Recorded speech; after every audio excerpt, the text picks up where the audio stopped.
Hi friends, welcome to Indian Investment Academy. Good morning. आज की ताज़ा खबर में आपका स्वागत है। सबसे पहले जैसे हमेशा हम ग्लोबल न्यूज़ की ही बात करेंगे, फिर कुछ इंडिया स्पेसिफिक और फिर रिजल्ट्स आ रहे हैं तो डेफिनेटली स्टॉक स्पेसिफिक न्यूज़ ही आज ज़्यादा रहेगी। स्टार्ट करने से पहले बता रहा हूँ कि नॉलेज नॉलेज सेक्शन आज भी है, एक छोटा सा है, बहुत इंटरेस्टिंग स्निपेट मिला मुझे एक ऑन ट्विटर। ठीक है, and we will talk about it. ठीक है, एंड वीडियो को ज़रूर लास्ट तक देखिएगा, लाइक ज़रूर कीजिएगा वीडियो अगर आपको अच्छा लगे तो। स्टार्ट करते हैं ग्लोबल न्यूज़ से। तो यूएस, जहाँ तक न्यूज़ की अगर हम बात करें तो S&P 500 मतलब मेजर इंडेक्स सब फ्लैट रहे, नास्डैक 100 थोड़ा सा डाउन रहा। और मेजर रीजंस मतलब थोड़ी एक्सपेक्टेशन ऑफ जो मेजर जो मैग्निफिसेंट 7 है उनकी अर्निंग्स आने वाली हैं, राइट। माइक्रोसॉफ्ट, गूगल, इन सब की earnings like Meta, Amazon, Apple, ये सब इस वीक, ये सब अर्निंग्स जो हैं बिग मैग्निफिसेंट 7 में 5 कंपनियां जो हैं इस वीक उनकी अर्निंग्स या रिजल्ट्स जो हैं Q3 के, इंडिया के हिसाब से Q3, उनके हिसाब से Q4, राइट। तो उसके रिजल्ट्स जो हैं वो आने वाले हैं। तो उसके एक्सपेक्टेशन में थोड़ा सा मार्केट थोड़ा एक नैस्डैक 100 थोड़ा सा डाउन हुआ। ठीक है, एंड चाइनीज़ कंपनी हैंगसेंग जो है चाइना का इंडेक्स अभी भी काफ़ी टेंशन में है, 2.3% फेल हुआ। And of course concern over China's economy, Evergrande's liquidation order के ऊपर वो है, वो डेफिनेटली इम्पैक्ट उसका रहा है। फेड जो है आज उनकी मीटिंग स्टार्ट हो जाएगी, राइट। कल वो इंटरेस्ट रेट का डिसीजन जो है वो कल हमें दे देंगे। और एक्सपेक्टेड ये है, मतलब कल मतलब हमारा कल, एंड एक्सपेक्टेड इज टू कि they will hold the rates most probably. तो that is what the expectation of the market is कि भाई ना बढ़ाने वाले हैं ना गिराने वाले हैं। तो that is what the expectation is. कुछ अलग होता है तो जो है वो उसके बारे में बात होगी।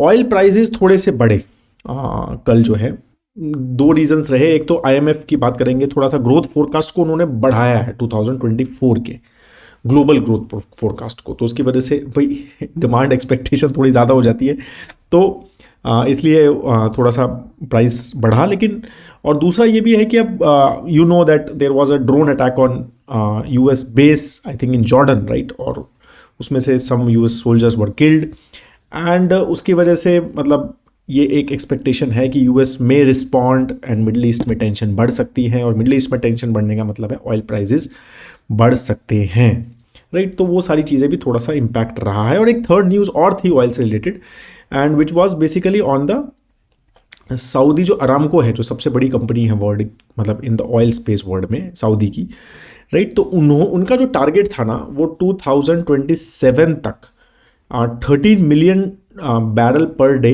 आउटपुट का टारगेट था। ठीक है, जो कि अभी 9 है। बट अब उन्होंने शायद उसको थोड़ा कम किया है। उन्होंने कहा है कि भाई जो सऊदी किंगडम है वो फ्यूचर ऑफ ऑयल डिमांड को इतना ज़्यादा नहीं देख रहा है कि 13 मिलियन बैरल्स पर डे का जो ऑयल प्रोडक्शन है वो यूज़ होगा। तो इसलिए हम केपेक्स जो है on oil we are reducing and we are doing more capex in the other sectors, जैसे नेचुरल गैस है या रिन्यूएबल्स है एंड केमिकल्स हैं, राइट। तो Saudi is also talking about chemicals and renewable energy. तो interesting है। तो that's how they are talking about it. And तो ये सारी चीज़ें वहाँ पर भी चेंज हो रही हैं। Of course Saudi also understand कि भाई oil is not the future, और इसकी डिमांड जो है उतनी नहीं बढ़ेगी जितनी पहले बढ़ी थी, और उसका जो है टेपर डाउन इम्पैक्ट होगा ही, and that's why this impact was there. तो ये सारी चीज़ें थोड़ी थोड़ी मेरे को लगता है कि सब चीज़ों की वजह से थोड़ा ऑयल ब्रेंट जो है ऑलमोस्ट $83+ राइट हो गया है। तो वो सारा उसके ऊपर इम्पैक्ट आया। तो जैसे मैंने बताया IMF का, तो IMF ने अपने ग्रोथ फोरकास्ट थोड़े रिवाइज किए और काफ़ी एक पॉजिटिव सी कमेंट्री दी। तो उन्होंने कहा है कि क्लाउड्स, मतलब मैं आपको एग्जैक्ट बोलता हूँ जो स्टेटमेंट है जो उनके IMF चीफ इकोनॉमिस्ट की, कि clouds are beginning to part, global economy begins the final descent towards a soft landing.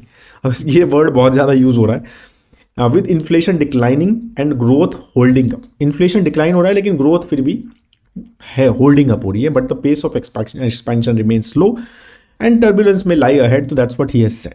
तो उन्होंने बेसिकली क्या किया है, ग्लोबल ग्रोथ 2024 की उन्होंने अक्टूबर में एक्सपेक्टेशन 2.9% रखी थी, अब 3.1 कर दी, तो 0.2% बढ़ा दिया।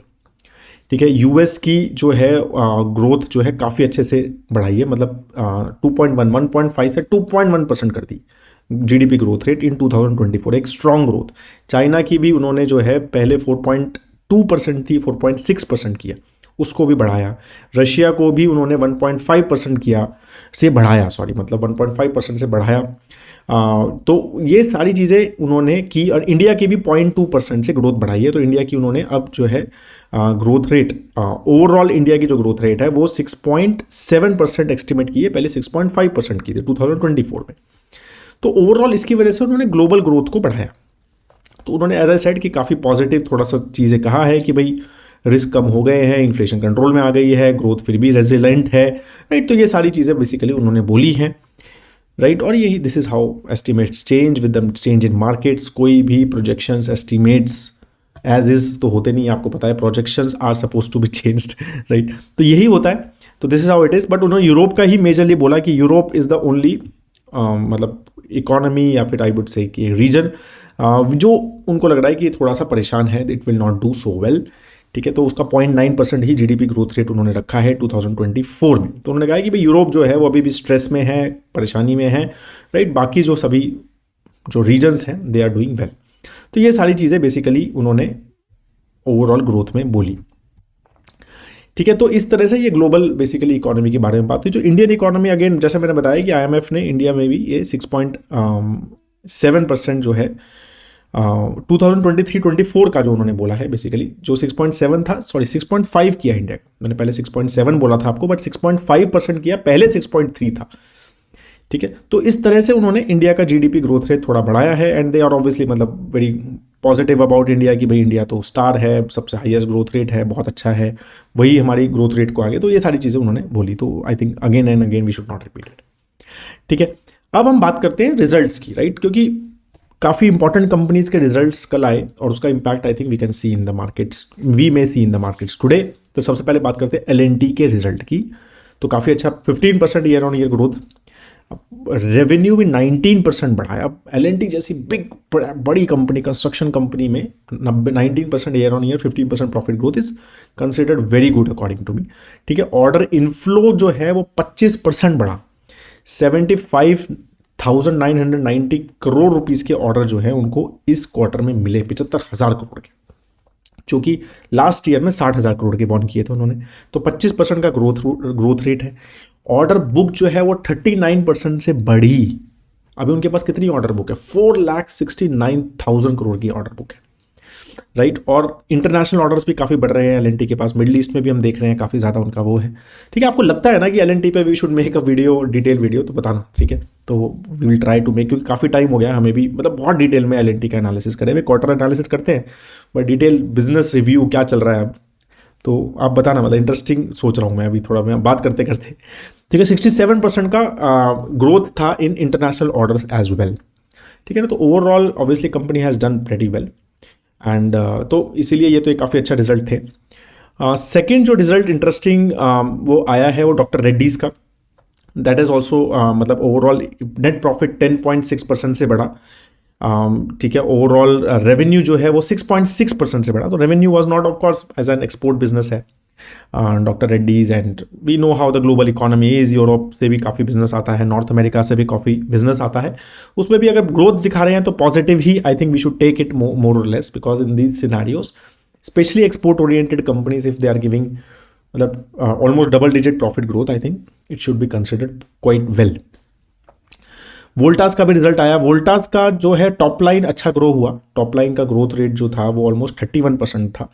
लेकिन अगेन जैसे उनका ये वाला क्वार्टर जो है वो वीक ही रहता है फ्रैंकली, Q3 होता है, Q3 वीक ही रहता है।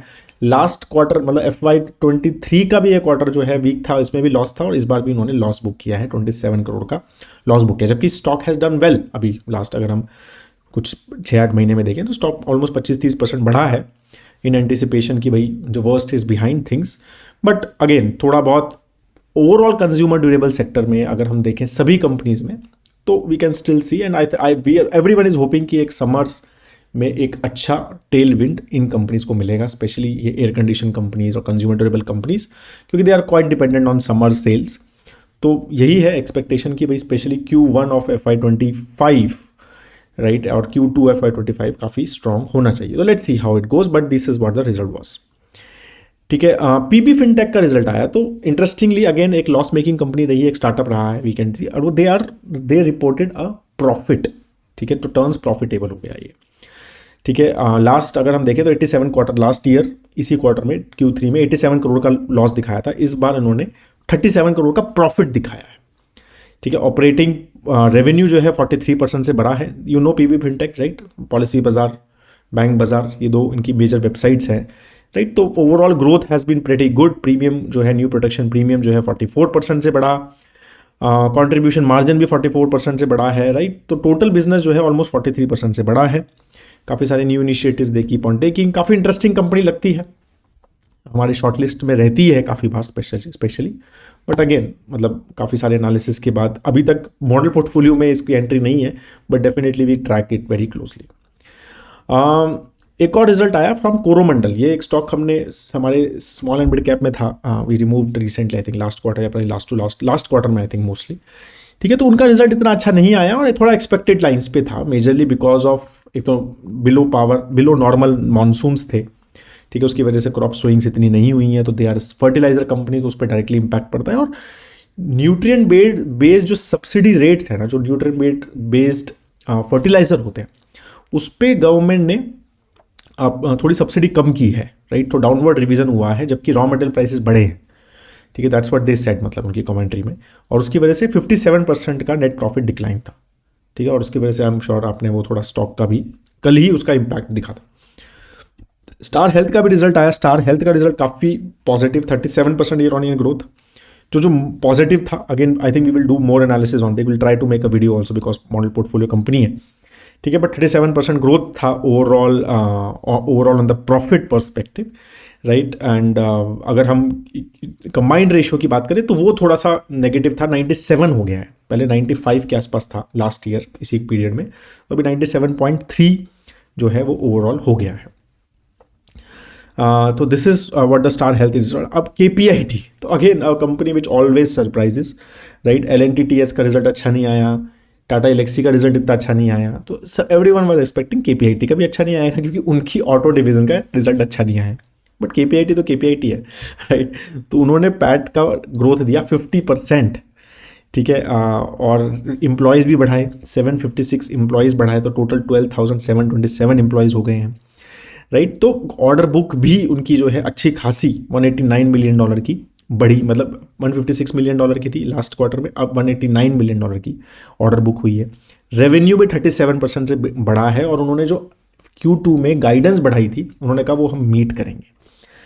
तो again as I said, KPIT, that's how their results have been last 2-3 साल से। पोर्टफोलियो स्टॉक है काफ़ी क्लोजली, इसलिए हम ट्रैक करते हैं, ठीक है। वैल्यूएशंस भी उसके हैं उस लेवल पे, but again results are like that, तो मतलब they are justifying the valuations frankly, right. बाकी कुछ और न्यूज़ थी, तो that I will talk as well, right.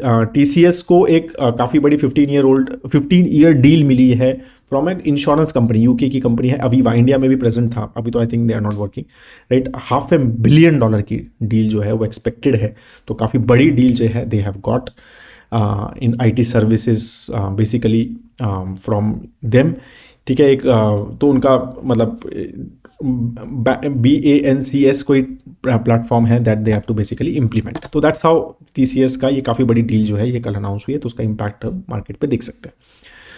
Bajaj Finserv health करके एक पता आपको कंपनी है, which is majorly basically into digitization of health records, data management, digital experience improve करने के लिए।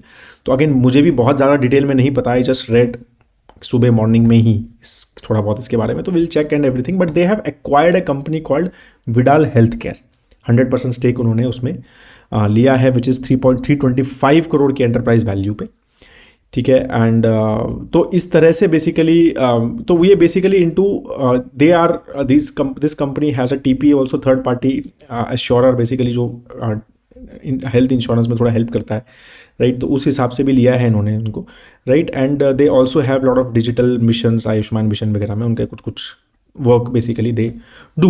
तो अगेन बहुत ज़्यादा मैंने इसको नहीं पढ़ पाया, but again it seems a very interesting, क्योंकि बजाज फिनसर्व को हम मोस्टली फाइनेंशियल कंपनी की तरह देखते हैं, बट ये हेल्थ केयर साइड पे, इंश्योरेंस साइड पे, मतलब I think more into insurance side पे it was, I think health services and insurance side पे उनका ये एक्विजिशन रहा है, and which I think we will try to study more, specially in analysis of Bajaj Finserv.